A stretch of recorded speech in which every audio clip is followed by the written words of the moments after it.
అన్నా, రామలింగం అంటే రాముడి లింగమా? అవునరా, రామలింగం అంటే రాముడి లింగం, భీమలింగం అంటే భీముడి లింగం.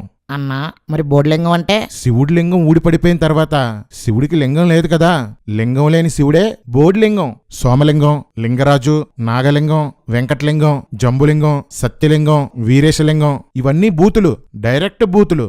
నా తాత పేరు, నా పేరు, మా నాయన పేరు, మా అమ్మ పేరు, అన్నదమ్ముల పేరు, మీ అన్నదమ్ముల పేరు, మీ తాత పేరు ఏదైనా సరే భగవద్గీత, భాగవత, రామాయణ గ్రంథాల్లోనే ఉంటది. లుచ్చా బైబిల్లో నీ పేరు లేదు.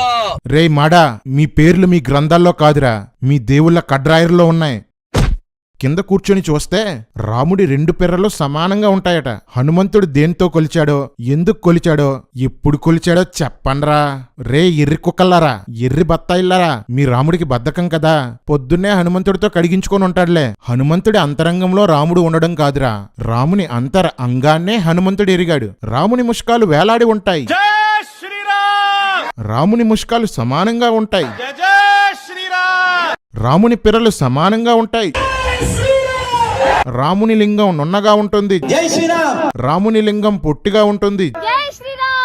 మీరా మమ్మల్ని కామెంట్ చేస్తారు, మా దేవుడిని తిడతారా, మా బైబిల్ని తిడతారా, బూతులు తిడతారా? మీదిరా బూతు పుస్తకం, మీ దేవుళ్ళు బూతులురా, మీ దేవుళ్ళు చేసే పనులు బూతులురా. హనుమ సీతతో, సీతమ్మ నీ కంపెనీ లేక రాముడు మందేయడం మాంసం తినడం మానేశాడని హనుమ చెప్తాడు. అయ్యో రామా, ముక్కా చుక్కా లేవా, రాముడికి ఎంత కష్టం వచ్చిందిరా.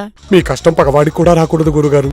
నువ్వు లేక కామవసుడై ఒంటి మీద వాళ్ళని ఈగలను కూడా కొట్టుకోవడం లేదు అంటాడు. ఒరేయ్ పోరంబోకులు, కామవసుడైన రాముడు ఈగలను కొట్టుకోకుండా మరి ఏం కొట్టుకుంటున్నాడ్రా? బత్తాయిలకు మొగుడొచ్చాడు, బత్తాయమ్మ బత్తాయి.